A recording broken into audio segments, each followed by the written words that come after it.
J'ai beau dormir 1h30 de moins que mes congénères il y a 50 ans, je suis en proie à un tourbillon. Pourtant, je cuisine plus vite, je garde plus rapidement un environnement propre. Mais comme 80% des Européens, je manque de temps. Alors que tout va plus vite, les transports, les communications, comme eux, je n'ai jamais eu autant le sentiment de courir après le temps qui file. Je suis allée à Lyon, à Caen, à Nancy, à Paris, partout, ce même sentiment d'urgence permanente. Pourquoi je manque dans une journée? Ouais, le temps. Le temps. J'ai pas le temps, désolé. Le temps. Oui, c'est surtout ça, ouais. Ça c'est sûr. Il y a plein de choses à faire et puis on court tout le temps. C'est un cercle vicieux, le règne du toujours plus. Le temps que nous avons gagné grâce aux innovations technologiques, nous l'avons réinvesti pour en faire toujours davantage. Nous voulons tout réussir, être performants dans nos vies privées et professionnelles. Nos journées sont devenues des listes de tâches impossibles à accomplir. Et à ma grande surprise, les retraités ne sont pas épargnés. Ça va vite. Même pour vous? Pour nous, oui. Les petits-enfants, les enfants, s'ils n'ont pas le temps, il faut appel à nous. Hein. Donc même les personnes âgées manquent de temps? Ah oui. Moi, je crois que c'est encore pire parce qu'on va plus lentement. L'accélération de nos rythmes de vie est si effrénée que nous sommes nombreux à craquer. 2 Français sur 10 souffrent ou ont souffert de burn-out. Notre consommation d'antidépresseurs n'a jamais été aussi forte. À traverser sa vie ventre à terre, à trop tirer sur la corde, elle rompt. Hélas, on est toujours dans ce credo de l'époque qui dit que aller vite, en faire beaucoup, réagir rapidement, ce sont des valeurs, ce sont des vertus, ce ne sont pas des valeurs. La réactivité, ce n'est pas une valeur, c'est un comportement, c'est une attitude. Parfois c'est adapté, parfois ça ne l'est pas, et parfois c'est meurtrier. La santé psychologique, c'est ralentir, s'alléger. Ralentir. Ce serait donc la solution pour garder à distance stress, dépression et burn-out. Rappelez-vous la fable du lièvre et de la tortue. Qui gagne à la fin? La tortue et son allure de sénateur. Le lièvre a cru qu'en courant, il pourrait multiplier les tâches. Il s'est tellement dispersé qu'il en a oublié l'essentiel. 4 siècles après La Fontaine, un mouvement international fait l'éloge de la lenteur. Dans le monde, des dizaines de milliers de personnes ont adopté la slow life. La vie, plus lentement. Pour ralentir, je me suis dit qu'il me faudrait changer de vie, me retirer à la campagne, devenir décroissante ou au contraire dépenser des sommes folles pour me détendre. Mais j'étais loin du compte. La slow life s'inscrit bien dans le monde d'aujourd'hui, le mien, le vôtre. J'ai découvert comment instiller des bulles de lenteur dans mon quotidien surbooké.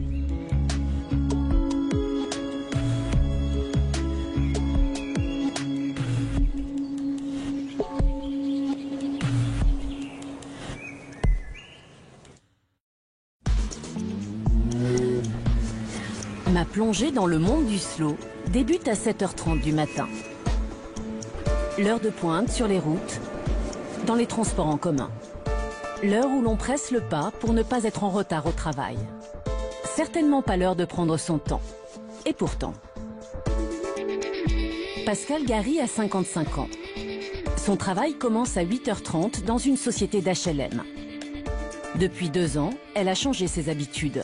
Elle se réveille une demi-heure plus tôt.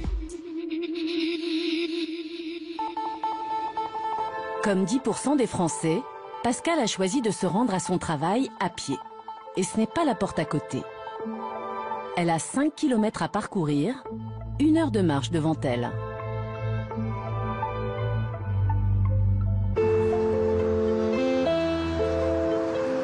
Je suis assez occupée, j'ai un travail un peu stressant. Et le fait de pouvoir prendre comme ça 1 heure avant d'aller travailler, ça me fait du bien. C'est un petit peu plus long que si je vais travailler en transport ou en voiture. Je m'offre un petit peu ce temps-là. Mais c'est pas du temps perdu parce que c'est un moment à moi, il se passe rien de spécial. C'est une bulle, c'est un moment à part. Mais c'est une bulle qui m'enferme pas. Je regarde les rues, les façades. Je regarde les arbres aussi. J'entends les oiseaux parfois aussi. Et puis le téléphone, je ne regarde pas mes messages et je réponds pas. Quand je vois ça, je préfère être là où je suis. Ça donne pas envie. Difficile pour moi de me lever plus tôt encore. Mais en 2 clics, je découvre que je peux m'offrir chaque matin cette bulle de lenteur. Pour me rendre de mon domicile à mon bureau, ce site m'indique que cela me prendra 13 minutes en voiture. Mais impossible de se garer. 21 minutes en métro. Et à pied, 21 minutes aussi. Marcher ne me demandera donc pas plus de temps. Et je peux même en profiter pour tenter d'effectuer les 10 000 pas nécessaires chaque jour pour être en bonne santé. Le marché ne passant jamais à côté d'une tendance, des applications me proposent de compter mon nombre de pas et les calories dépensées. Les yeux rivés sur mon téléphone, j'ai failli rater la pause café de 3 minutes que Pascal s'offre pendant sa marche matinale. Je compte pas le nombre de pas, je compte pas le nombre de kilomètres, parce que à ce moment-là, je suis pas dans quelque chose qui relève de la performance. Ça collerait pas avec l'esprit dans lequel je suis pendant cette marche.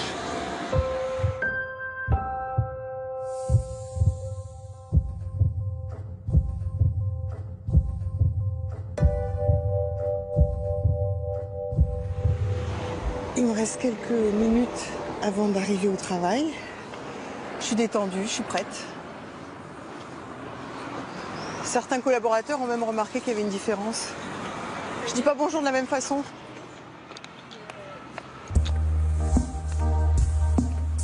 Une fois franchi la porte de notre lieu de travail, l'urgence est de tous les instants.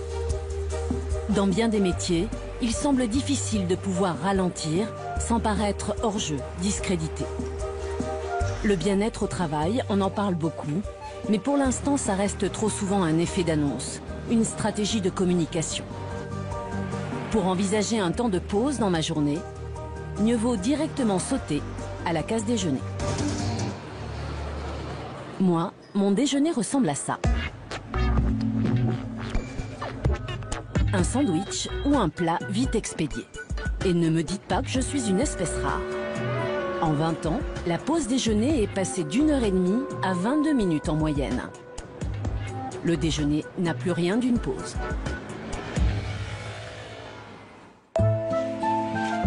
Avant de découvrir la slow life, j'avais vaguement entendu parler de la slow food.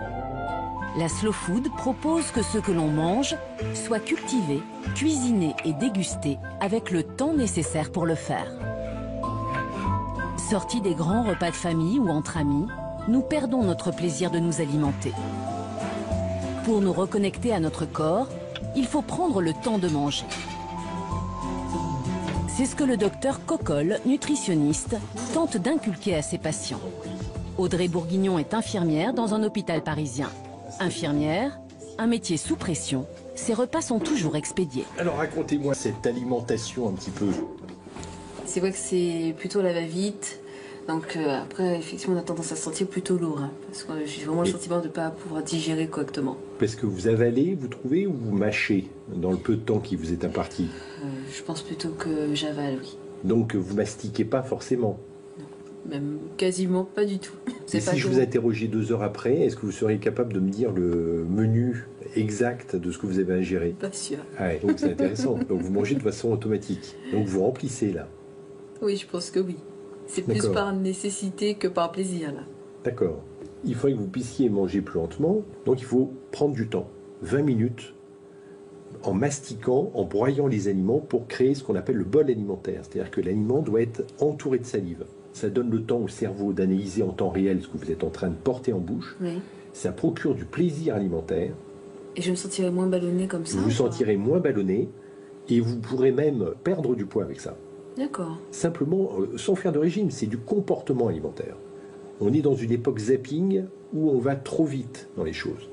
Or, le temps du repas est un temps fondamental qu'on ne doit pas oublier. Et vous avez des méthodes pour qu'on puisse apprendre à mieux manger? Oui, par exemple, cette fourchette... Pour l'aider à ralentir, le nutritionniste lui propose d'utiliser une slow fork, une fourchette qui vibre lorsqu'on enchaîne trop vite les bouchées. Et à quel moment où on me signale que là c'est fini? Enfin non, c'est plutôt moi qui contrôle. C'est votre cerveau. La fourchette ne va pas vous indiquer la fin du repas. Bon, à voir. Audrey.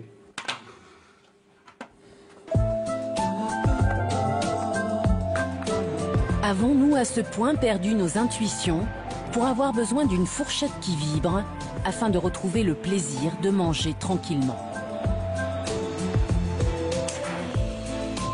À peine sortie du bureau de son nutritionniste, Audrey profite de son jour de repos pour tenter de manger plus lentement. C'est l'heure de vérité. Ça fait bizarre de se dire que c'est surveillé.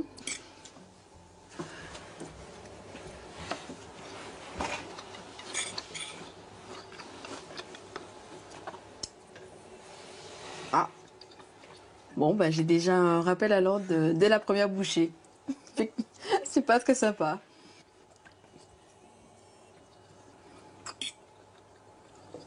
Encore une fois.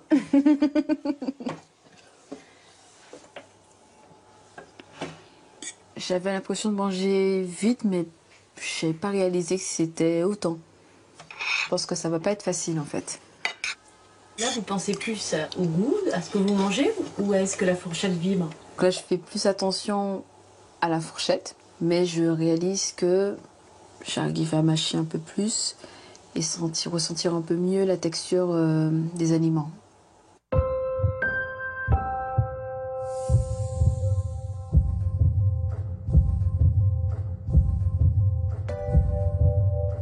J'ai pris plus de temps pour me poser et ça fait du bien.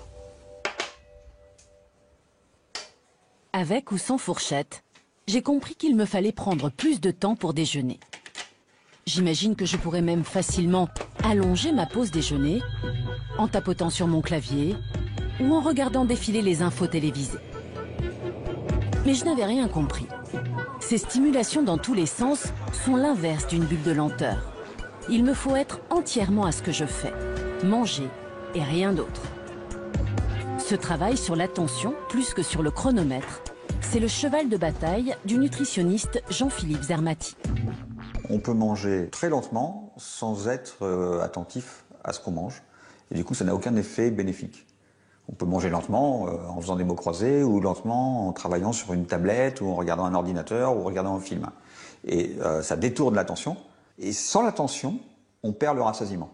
C'est-à-dire que l'envie de manger ne disparaît pas. Pour avoir du rassasiement, il faut une conscience des sensations procurées par les aliments. Alors, notre société, en fait, est remplie de distracteurs qui nous empêchent d'être attentifs à nous-mêmes et se rééduquer à ça, c'est-à-dire finalement redevenir, le mot est un petit peu fort, mais le maître de son attention, c'est quelque chose qui devient compliqué. Cette fois, j'ai bien compris. Même si je dois me contenter d'un sandwich, pour le savourer dans le calme et le plaisir, je peux choisir de le manger face à l'eau d'un canal ou en me perdant dans la contemplation des feuillages. Je pourrais presque m'assoupir. D'ailleurs, c'est l'heure de la sieste. Ce serait une sacrée pause, ça. Mais bon, c'est bien connu, la sieste. C'est pour les feignants. Mais comment expliquer que la moitié d'entre nous ressent le besoin de la faire? Dormir, comme manger, c'est bien un besoin primaire de l'être humain. Pour vérifier que la sieste est vraiment réparatrice, j'ai pris rendez-vous avec le professeur Damien Léger. Il dirige le centre de recherche sur le sommeil à l'Hôtel-Dieu à Paris. Ces recherches sont sans équivoque. Nous dormons moins, 6h55 en moyenne. Les adolescents ont même perdu 50 minutes de sommeil par nuit en seulement 20 ans. Nous dormons moins et moins bien. Un Français sur 3 lit en pleine nuit les SMS qu'il reçoit. On est en déficit de sommeil quand on dort moins de 6 heures par 24 heures au cours de la semaine. Et ça concerne donc 20 à 30% des Français. C'est pas que le travail, c'est aussi qu'il y a beaucoup de gens qui sont sur les réseaux sociaux, Internet, la télévision, les vidéos, jusqu'à très tard le soir, les tablettes. Donc cette privation de sommeil, elle s'accompagne en fait de beaucoup de problèmes de santé. On sait que dormir moins de 6 heures par 24 heures, c'est associé au diabète, à l'obésité, à l'hypertension artérielle, au risque cardiovasculaire, au risque d'accident. Et la sieste dans tout ça. Toutes les études scientifiques sont formelles. Elle permet de sacrément limiter les dégâts. Déjà, la sieste, ça améliore les choses sur le plan neurologique, cognitif.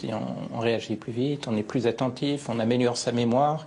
C'est un effet biologique, c'est-à-dire que les neurotransmetteurs du stress, par exemple, qui sont augmentés quand on est privé de sommeil, eh bien, sont rediminués par la sieste. Donc le stress baisse. Donc le niveau de stress baisse. Et d'autre part, le fait de faire la sieste, on voit sur le plan cardiovasculaire, ça diminue l'hypertension artérielle et la fréquence cardiaque. N'en jetez plus, je suis pleinement convaincue. Mais comment trouver le temps? La sophrologue Caroline Rome travaille en étroite collaboration avec le professeur Léger. Au sein de l'hôpital, elle enseigne à des personnes en déficit de sommeil comment rapidement piquer du nez à la barbe de ceux qui les entourent. On appelle ça la sieste flash. La sieste flash, il n'y a pas de sommeil, c'est juste vivre la bascule dans le sommeil. Vous savez, vous lisez un bouquin, puis la tête fait ça. Ça, c'est parce que vous avez vécu la bascule, qui est un autre niveau de conscience, et vous avez eu ce relâchement musculaire qui a fait que la tête est tombée. Ça peut se faire dans les transports, en open space. Si seulement on pouvait dormir sans que ça se voit, ça serait... Alors, il y a la version réunion. Quand vraiment vous êtes submergé par le besoin de sommeil, et qu'en réunion vous êtes comme ça, vous dites ça va se voir, c'est horrible. Il y a une technique, vous vous mettez... Alors ça, parce que ça durera 30 secondes. Non, parce que là, non, c'est pas discret. Là, comme ça. Vous réfléchissez. Tout le monde va penser que vous réfléchissez parce que vous fermez les yeux, on vous fiche la paix.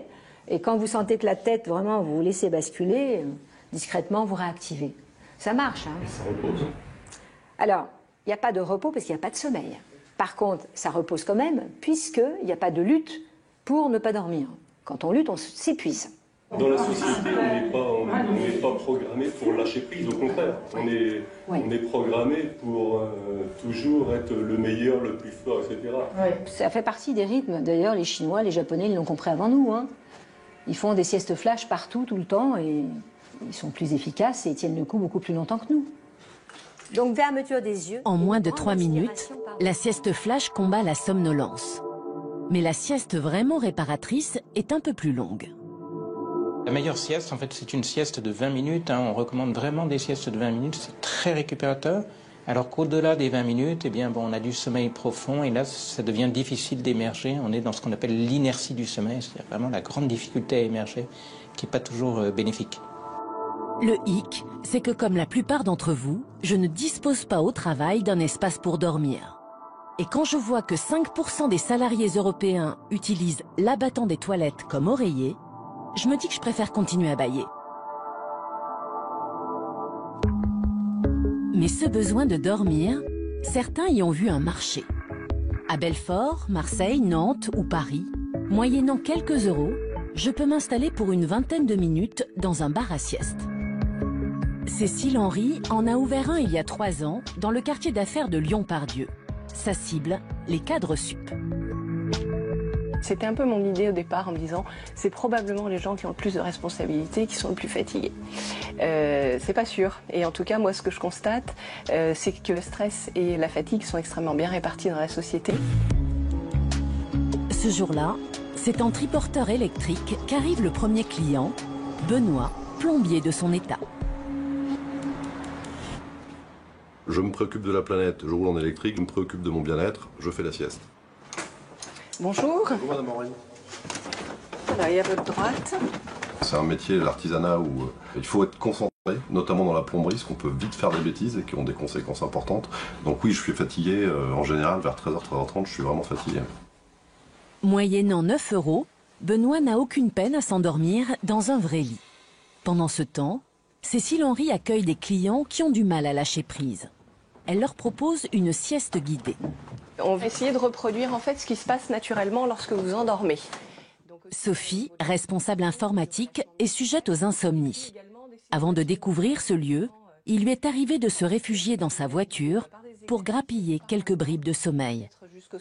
La nuit, si j'ai une insomnie, le fait de me dire je j'aurai la possibilité demain de faire une sieste, me détend et souvent m'aide à me rendormir. Donc on va tendre un bras avec le pouce levé et puis on va venir le suivre du regard au fur et à mesure que vous le rapprochez du front. Au moment où votre pouce arrive au contact de votre front, vous pouvez fermer les yeux, relâcher le geste. Je vais porter mon attention sur ma respiration, où je respire, où ça respire en moi.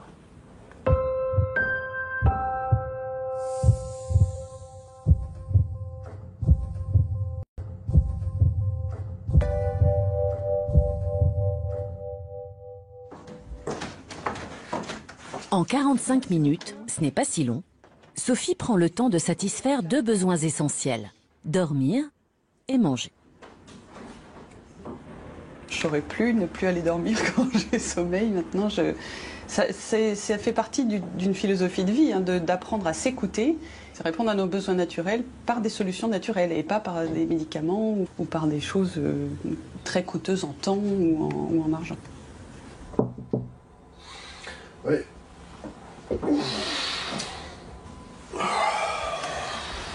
Les journées avec sieste ou sans sieste, ça ne sont pas les mêmes journées. C'est-à-dire que c'est beaucoup plus confortable quand on a pu faire la sieste. Et on pourrait dire qu'on perd du temps à faire une sieste, etc. Mais je sais que j'aurai une après-midi plus productive. Même une étude de la NASA le confirme. Après 20 minutes de sieste, les performances augmentent de 35%. Et voilà, prêt à l'action. Je vais me reconnecter, parce que j'avais complètement déconnecté. Et je suis reparti. Dès le réveil, comme 80% d'entre nous, Benoît rallume son téléphone. Oui, les affaires reprennent. Jusque-là, je n'avais pas vraiment réfléchi au temps que je passe avec mon téléphone. Mon smartphone est devenu un prolongement de ma main, une sorte de greffon, pas vous? En un sens, je l'adore. Cet outil me permet en un instant de payer mon stationnement, commander un plat, faire de la gym. Le prochain sera faire des pompes. Il abolit le temps et l'espace. Et je ne suis pas un cas d'espèce. Votre téléphone, vous l'aimez ou vous le détestez? Je l'aime. Elle est très utile et il me tient compagnie. Je veux pas qu'il reste trop loin. Même s'il n'a ni sonné ni vibré, 70% des Français consultent leur téléphone portable au moins toutes les 5 minutes. Les jeunes, entre 16 et 24 ans, pianotent en moyenne 23 heures par semaine. Vous l'éteignez parfois? Juste quand il bug, mais sinon non. Moi j'ai comme un sentiment de dépendance que j'arrive pas à contrôler si vous voulez. Je dois bien le reconnaître. Mon smartphone n'est pas pour rien dans mon sentiment de trop-plein. Il s'agit même d'un des principaux responsables. C'est devenu mon meilleur ennemi. Cet appareil, il vous distille un petit poison. Il va vous rendre totalement prisonnier de lui-même. Donc la personne va être en permanence en dialogue avant tout avec son smartphone. Combien sommes-nous connectés à nos téléphones et déconnectés de nous-mêmes et de ceux qui nous entourent? Au point d'oublier de regarder en traversant, de perdre de vue qu'on est à table avec quelqu'un.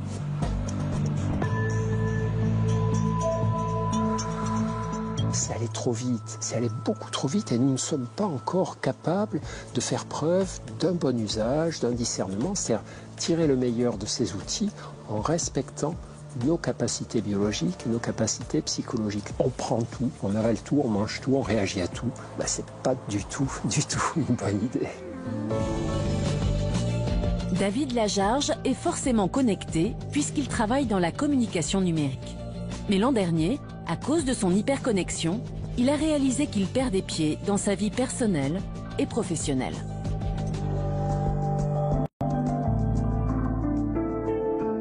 Dans ce parc, comme à tout moment de la journée, il ne quittait pas des yeux son téléphone.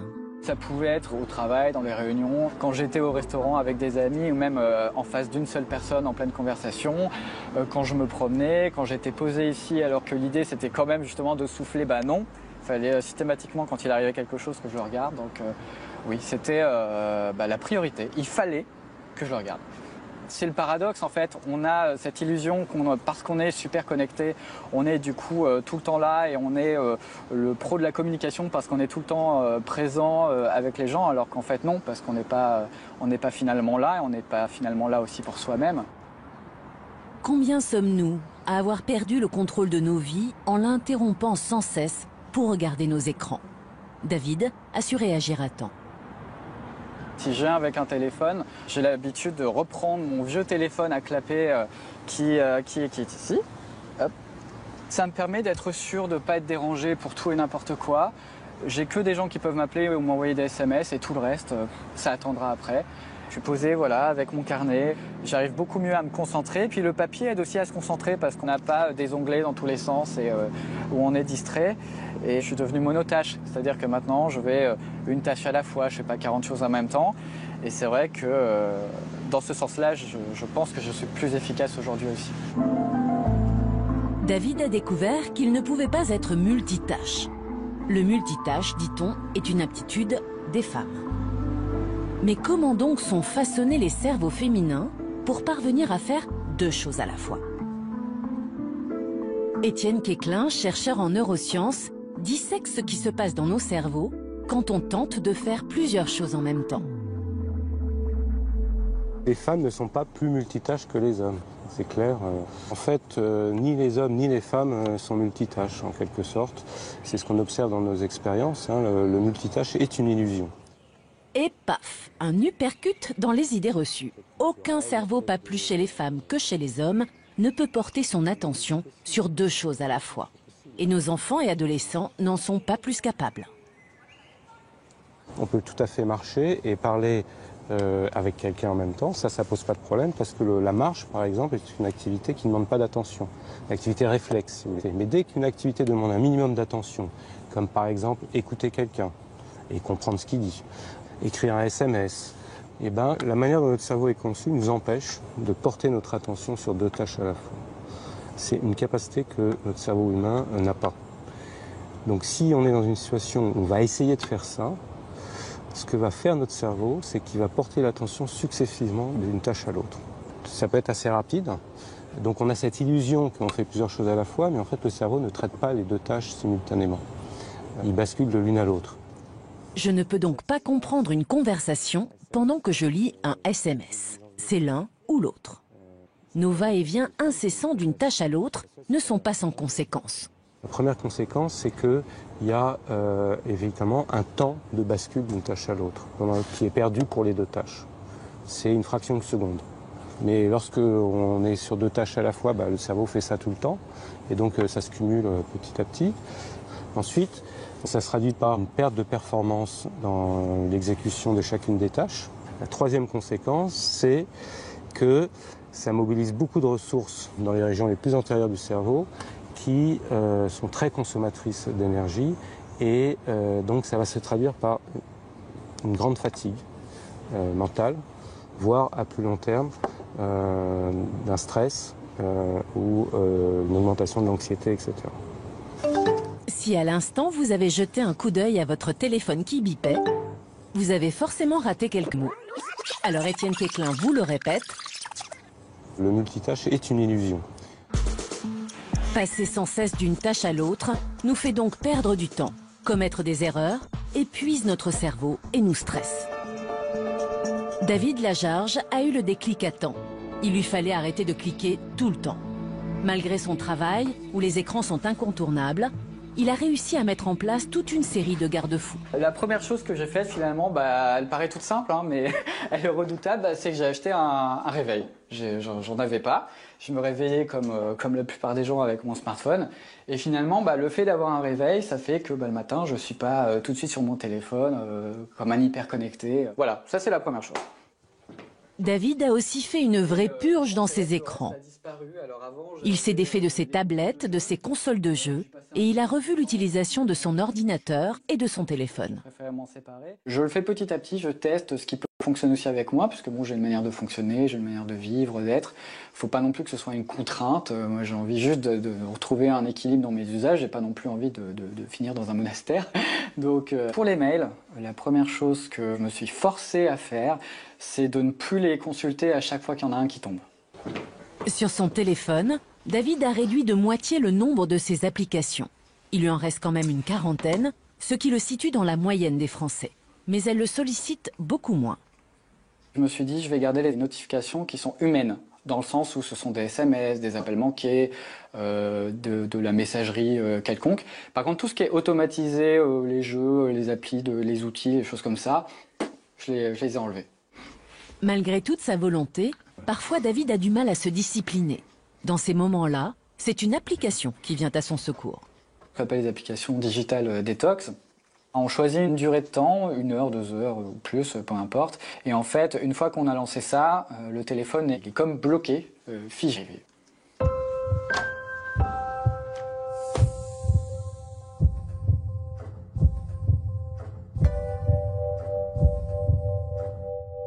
J'ai gagné du temps, c'est tout bête, hein, mais vu le temps qu'on perd à papillonner un peu dans tous les sens, on gagne du temps. Et avec ce temps, ça m'a permis de regagner tout ce que j'avais perdu, c'est-à-dire passer du temps avec mes amis, passer du temps avec ma famille, même avec mes collègues, hein, tout bêtement, puis aussi avec moi-même. Bout à bout, j'ai l'impression d'être plus heureux, de vivre, tout simplement. Accorder plus de temps à ma propre vie, c'est motivant. Mais vais-je parvenir à garder mon smartphone à distance alors qu'il s'est si bien usé de subterfuges? La preuve? Il me propose de méditer. La méditation a séduit des millions de Français. Pour méditer, ils sont 400 000 à avoir téléchargé cette application. Je suis face à un paradoxe. Mon téléphone va-t-il me voler mon temps ou m'être utile en me permettant de ralentir? Comme les 8 premières séances sont gratuites, je me lance. Bonjour, je suis ravie de vous accueillir. Après quelques clics, je peux poser mon téléphone et me laisser guider par la voix comme n'importe quel support audio. Quelques conseils avant de commencer. Quand méditer? Maintenant, si vous avez le temps. La présentation est ludique, la voix caressante. Moi qui avais l'image d'une activité austère, je me dis que les experts en marketing connaissent bien leur métier. Quelle réflexion vous inspire cette histoire? Avant de m'engager plus avant, je préfère m'assurer que je ne risque pas, encore une fois, d'être piégé par de multiples sollicitations sur mon téléphone. Pour ça, je rencontre Benjamin Blasco, l'un des fondateurs de l'application. On a été confronté à un challenge, comment essayer de motiver les gens, les accompagner dans leur pratique, sans pour autant les harceler de notifications et d'emails, en les fouettant pour méditer. C'est pas du tout le principe. Donc on a essayé de trouver ce juste équilibre, en quelque sorte, où effectivement on envoie tout de même un certain nombre d'emails ou de notifications assez rares, une fois toutes les 15 jours ou 3 semaines, mais c'est pas du tout du harcèlement, évidemment. Je devrais donc pouvoir garder le contrôle. Mais j'ai une autre inquiétude. Est-ce que je ne risque pas d'être embarqué dans un monde ésotérique ou religieux? À vous de jouer maintenant. La méditation qu'on propose, c'est de la méditation de pleine conscience, qui est une pratique qui est complètement laïque. En fait, l'historique est effectivement des racines bouddhistes, mais ça a ensuite été pris par des médecins, notamment aux États-Unis, qui l'ont complètement simplifié, laïcisé, dépouillé en quelque sorte de toute la partie un peu religieuse. On n'a pas besoin de croire à quoi que ce soit. Cette méditation laïque, c'est aussi celle que pratique Christophe André, à titre personnel, mais aussi à l'hôpital dans son activité de psychiatre. C'est quoi le mécanisme? C'est juste, soyez présent à votre vie. Sentez-vous vivant. Écoutez, regardez, arrêtez-vous de faire et soyez. Sortez du mode faire, rentrez dans le mode être. Pratiquer ce type de présence éveillée et non réactive au monde a des vertus guérissantes et thérapeutiques. Le faire régulièrement, évidemment, hein, c'est comme le sport, c'est une activité régulière, améliore notre immunité, améliore nos capacités attentionnelles, rééquilibre nos émotions. Mais comment parvenir à dégager un moment pour méditer dans ma journée surbookée? Ce sont les bienfaits de la méditation sur la baisse du stress qui ont convaincu Amélia de se lancer. À 32 ans, comme toute jeune mère de famille qui travaille, sa vie est chronométrée. Pour cesser d'être débordée, Elle médite depuis 1 an via son smartphone. Son abonnement lui coûte 5 € par mois. Dans la journée, on est sollicité de toutes parts et l'esprit est sans arrêt en train de penser à ce qu'il y a à faire, à ce qu'on aurait dû faire. Et en fait, la méditation, ça permet de juste stopper un peu le flot de pensée et se poser un moment. J'imaginais qu'on ne pouvait méditer que dans le calme. Mais Amélia médite dans les transports, jusqu'à son domicile en banlieue parisienne. Il lui suffit de lancer une séance sur son téléphone. Ça fait partie de la méditation d'avoir du bruit autour de soi. C'est pas du tout rédhibitoire, bien au contraire. On prend conscience des bruits autour de nous, ça fait partie de ce qu'on appelle la pleine conscience de l'instant présent. Ouvrez-vous maintenant aux sons et aux odeurs autour de vous. Essayez de tirer profit des mouvements du train plutôt que de lutter contre eux.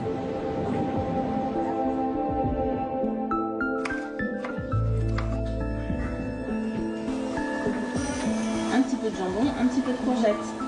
Sur une cuillère plutôt?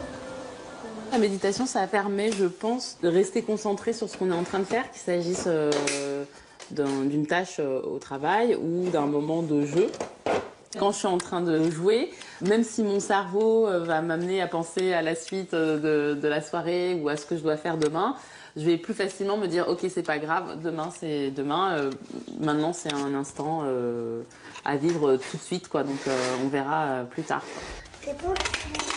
Ça fait 10 ans que je suis avec mon mari, donc il a un certain recul sur l'évolution de ma personnalité. Il me dit que je suis plus calme, globalement. Même s'il m'arrive, comme tout le monde, voilà, d'être agacé, stressé par une situation, je gère mieux ces moments-là. Faudrait que tu médites un peu plus. Amélia, malgré sa double journée de maman qui travaille, parvient à trouver chaque jour 20 minutes pour méditer. C'est une question de choix. 20 minutes, on les passe très facilement sur Twitter, sur Facebook ou derrière YouTube. Donc voilà, c'est juste une discipline à acquérir, quoi. Dès que vous constatez que votre esprit vagabonde, notez simplement ce qui vous est passé par la tête. Sans porter de jugement, sans analyser ou réagir.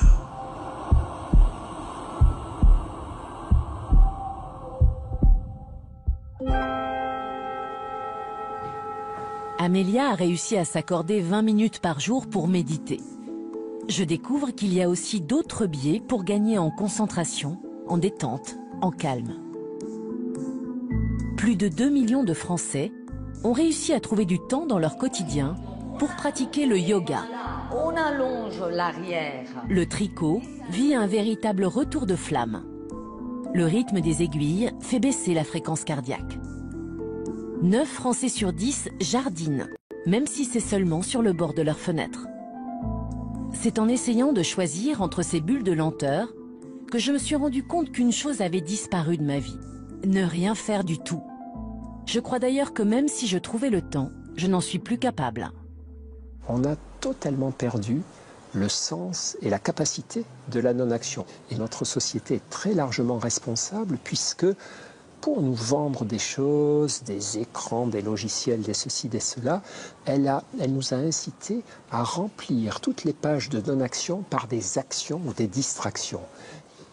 La contemplation, la méditation, la présence au monde, ça ne fait pas gagner d'argent aux firmes. Et donc, on veut arracher ce truc-là de nos vies. Il ne faut pas qu'on se laisse faire. En m'accordant chaque jour un temps pour ne rien faire, certes, je pourrais repousser les dictates de la société de consommation, mais pas seulement. Ça semble paradoxal, mais quand je ne fais rien, mon cerveau n'est pas au repos. Une activité cérébrale fondamentale se met en place. Elle a un nom barbare, on l'appelle le réseau du mode par défaut.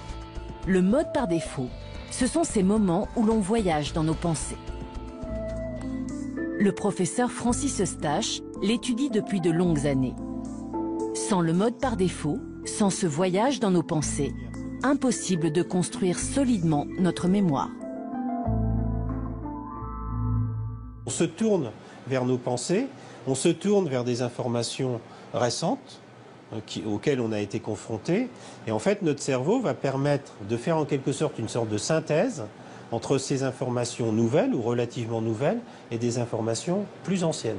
Donc c'est un des temps indispensables à la création de notre autobiographie. Si on n'a pas ces moments, eh bien notre autobiographie, il va lui manquer des pages en quelque sorte, et surtout il va lui manquer une cohérence d'ensemble. Le problème, c'est que quand j'ai une minute à moi, je prends mon téléphone pour lire, consulter mes réseaux sociaux ou pour jouer. Or, ce sont des stimulations et elles empêchent mon cerveau d'activer ce mode par défaut.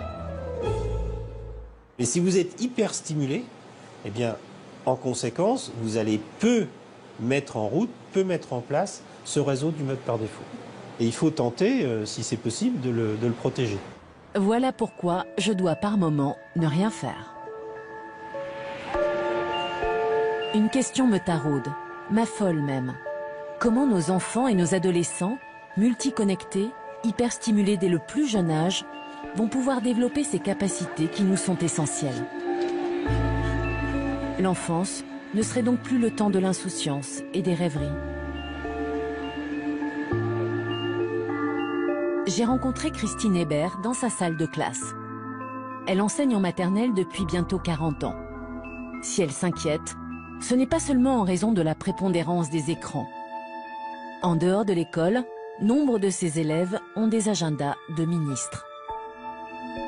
Le lundi matin, les enfants arrivent maintenant. Ils ont passé un week-end, certes, certainement intéressant et rempli d'activités, mais tellement d'activités qu'en fait, ils n'ont pas pu se poser, ils n'ont pas pu se reposer de leur semaine d'école. Et que donc ils arrivent, ils sont démobilisés, ils sont fatigués, ils ne sont pas prêts à investir une nouvelle semaine où on va leur demander de l'attention, de la concentration, de la réflexion. C'est très louable au départ, mais c'est trop. C'est vraiment souhaitable que les enfants aient des plages de temps où ils puissent se poser, réfléchir, penser, voire s'ennuyer. Ils ont très peur du vide, nos parents actuels. Quand nos enfants n'ont plus rien à faire, on a coupé les connexions Internet, on ne les a pas inscrits à la guitare, au foot, à ceci, à cela, ils nous engueulent. Ils nous disent qu'ils s'ennuient. Et on a l'impression d'être des mauvais parents.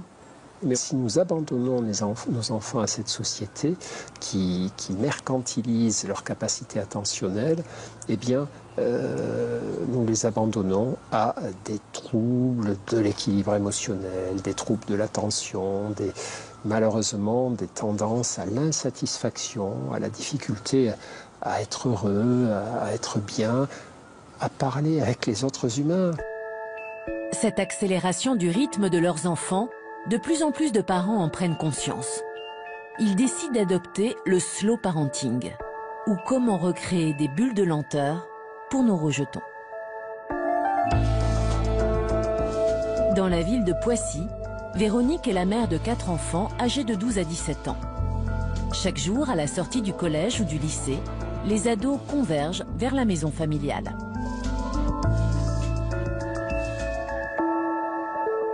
Pour nous, ralentir, c'est au moment où on franchit le seuil de la maison.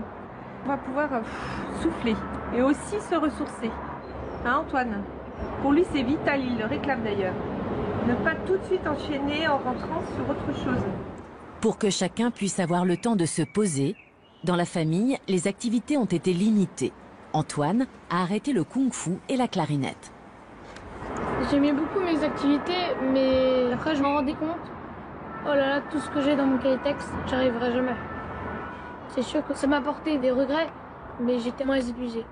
Est-ce que tu as vu une différence sur ton comportement, sur ton humeur? Ça non, pas trop. Moi j'ai vu la différence. Et quand on est sous pression, les frictions viennent très vite. Voire plus que les frictions. Les engueulades. Mais ce rythme plus apaisé, Louis, l'aîné de la fratrie, a parfois du mal à l'accepter. Moi, je me retrouve parfois dans ma chambre à rien faire, rien du tout. Ça, je trouve ça pas bien, c'est pas une forme de repos parce qu'on dort pas.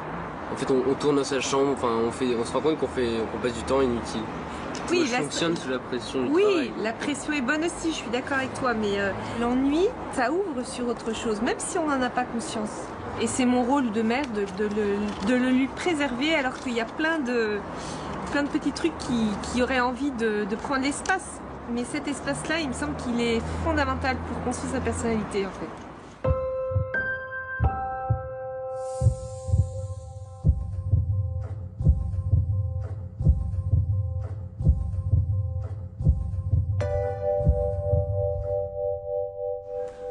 L'usage des écrans est évidemment limité.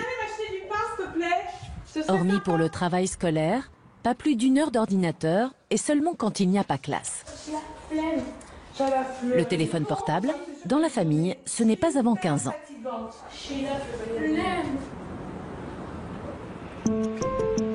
J'ai cru être parvenue au terme de ma découverte du slow.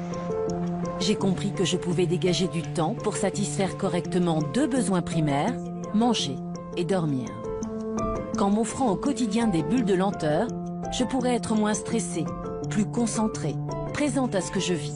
Cela permettra à ma mémoire de se construire, à mes émotions de naître. Mais à ma grande surprise, je me suis aperçue qu'il existe un mouvement slow dans le registre du plaisir. La journée terminée, le slow se glisse sous nos draps, car ces moments-là aussi, nous nous sommes mis à les consommer à toute vitesse. Rencontre express, injonction de performance, il faut jouir à marche forcée. Pourtant, seule une femme sur 2 parvient régulièrement à l'orgasme. Le slow sex m'invite à ralentir pour d'autres sources de plaisir. Un brin sceptique, je me suis quand même laissé tenter. Emmanuelle Duchesne est coach en slow sex depuis 3 ans. Formée aux États-Unis, elle anime des ateliers dans tout l'Hexagone. Une activité confidentielle. En France, ils sont 6 à exercer ce nouveau métier. Je me demande bien ce qu'un coach en slow sex peut m'apporter de plus qu'un sexologue. Dans la sexologie, on parle de dysfonction. On vient parce qu'on a un problème et le sexologue va dire « Ah oui, vous avez un problème ». Et moi, je viens à l'opposé de tout ça parce que les gens viennent et me disent « Je ne suis pas normale, j'ai un problème ». Et moi, je dis « Mais non, toi, tu es toi et tu ressens ce que tu ressens et il n'y a aucun problème là-dessus. Le seul problème, c'est que tu t'es dit que tu devais être comme les autres, qui eux-mêmes se sont dit qu'ils devaient être comme les autres et on est tous à se comparer à un modèle en fait. Et moi, je dis, c'est pas vous le problème, c'est pas vous qui avez un problème, c'est le modèle dans lequel vous essayez de rentrer. Vraiment de laisser... La sexologie n'a plus à prouver les services qu'elle rend. Mais voyons donc ce qu'Emmanuelle propose. Donc aujourd'hui, mon intention, c'est vraiment de vous faire repartir avec quelques petits exercices, quelques petits outils que vous pouvez déjà intégrer dans votre vie. L'atelier va durer une demi-journée. Il coûte 50 € à chaque participant. Certains sont célibataires. Geneviève, elle, est venue spécialement de Dordogne. Elle vit en couple depuis 25 ans. Moi, je trouvais que sexuellement, c'était pas passionnant, quoi. Et donc, je m'étais dit, bon, bah tant pis, j'arriverai jamais à mieux, quoi. Bon, après tout, on s'entend bien quand même. Enfin, voilà, il y avait une espèce de deuil là-dessus. Et je trouve que les outils qu'on travaille ici sont des outils qui, moi, me font du bien. Et en plus, coup de bol, ça va être mieux pour notre couple. Donc, je prends. En fait, un couple est solide si chacun s'occupe bien de soi. Se dévouer et se laisser dévorer par l'autre, c'est pas la bonne piste. Hein. Et donc, je suis là pour moi. En fait, vous allez observer les sensations dans votre corps. La différence, c'est qu'on va intégrer les sensations qu'on va trouver dans notre sexe. L'atelier débute par quelques minutes de méditation. Est-ce qu'il y a au niveau de votre sexe une zone, un endroit que vous ressentez plus qu'un autre? Si c'est le cas, vous allez faire un zoom avec votre attention, comme si c'était un microscope pour aller voir vraiment au cœur de cette sensation-là. Très bien, et puis vous allez pouvoir ouvrir vos yeux, reconnecter avec l'extérieur. Si vous pouvez avoir cette qualité d'attention à votre corps et à votre sexe quand vous faites l'amour, là pour moi vous êtes vraiment dans la conscience et dans le slow sex. Et quand on dit slow, ça ne signifie pas forcément qu'il faut faire tout le temps lentement. Ça veut dire c'est suffisamment lentement pour être capable de ressentir ce qu'il se passe dans mon corps à l'instant présent. J'ai des sensations de dilatation en dessous des testicules. Voilà. C'est des sensations assez fines en fait. Mais effectivement, en portant mon attention dessus, j'ai remarqué que oui, c'est là. Ouais. C'est là. C'est vraiment ça. C'est à peine perceptible, mais je lui donne toute mon attention. Et vous allez voir que l'attention agit comme un curseur pour l'intensité des sensations. Donc, dans la sexualité habituelle, on a tendance à augmenter le volume. Donc, la taille du sextoy, mettre plus de lingerie, plus de parfum, plus de je sais pas quoi. Et nous, ce qu'on fait, c'est qu'au lieu de faire tout ça, on augmente l'attention qu'on porte aux sensations, aussi infimes soient-elles. Donc, on va faire l'exercice du désir. L'exercice suivant porte sur l'expression du désir. Comment je peux avoir la sexualité que je veux avoir si je ne sais pas ce que je désire et ce que je veux? Car prend-on encore le temps de désirer et de formuler son désir? Donc ce qu'on va faire, c'est que tu vas me poser une question, tu vas me dire « dis-moi ton désir ». D'accord. Je vais répondre et tu vas répondre « merci ». Ok. Dis-moi ton désir. Te caresser le visage. Merci. Dis-moi ton désir. Avoir les massages. Dis-moi ton désir. Lire du Nietzsche sur la place de la Défense. Dis-moi ton désir. Merci. Marcher dehors. Devenir spécialiste des neurosciences. Dire plein de gros mots. Te déshabiller. Cet exercice, il me panique parce qu'à la fois j'ai l'impression que j'ai zéro désir et en même temps il me rassure parce que quand je gratte, j'arrive en retirer quelques-uns et à commencer à tirer le bout du fil et qu'il y en a d'autres derrière. Comme si je creusais une petite source là et que je déblaye un peu le terrain. Mais c'est long, hein. Un de ces cas, il y a un geyser qui va exploser. C'est ça le jeu, d'accord? C'est de répondre non à chaque fois. Les exercices s'enchaînent, tous différents, avec toujours le même principe qui revient avec force. La clé, c'est d'être à l'écoute de son corps. Et dans le moment présent. Et dans le moment présent, voilà. Au terme de ce cheminement, j'ai compris que le cadre de mon existence restera le même. Le réveil continuera à sonner chaque matin, mais il m'appartiendra désormais de m'offrir par-ci, par-là, ces espaces de lenteur qui ne coûtent rien, ou peu, mais qui sont précieux. Dans nos vies, s'il nous arrive de mettre des euros de côté, on ne pourra jamais épargner les heures. Mieux vaut prendre le temps de les vivre.